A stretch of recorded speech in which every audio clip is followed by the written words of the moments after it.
প্রিয় ভিউয়ার্স, আসসালামু আলাইকুম।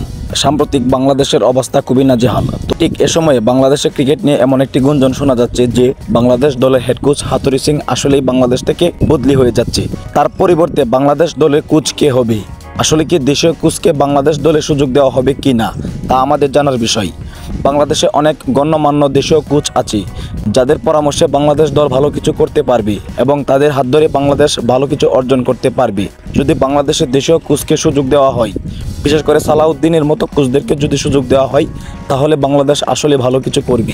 আসছে ফেব্রুয়ারি মাসে ম্যাচ শেষ হয়ে যাচ্ছেন হাতুড়ি সিংয়ের, আর তাকে যদি পরবর্তীতে আর কোনো ম্যাচ বাড়ানো না হয় তাহলে তাকে বাদ দিয়ে বাংলাদেশ দলে নতুন কোচ নেওয়া হবে এবং আবারও যদি তার মতো অযোগ্য কোচ নিয়োগ দেওয়া হয় তাহলে বাংলাদেশের অবস্থা আর উন্নতি হবে না। তাই বাংলাদেশ ক্রিকেটের উন্নয়ন করতে হলে অবশ্যই হাতুড়ি সিংয়ের মতো কোচ সিলেকশন বাদ দিতে হবে এবং যোগ্য ও ভালো নেতৃত্বাধীন কোচ সিলেক্ট করতে হবে যাদের হাত ধরে বাংলাদেশ দল ভালো কিছু করতে পারবে এবং বাংলাদেশকে সামনের দিকে নিয়ে যাবে।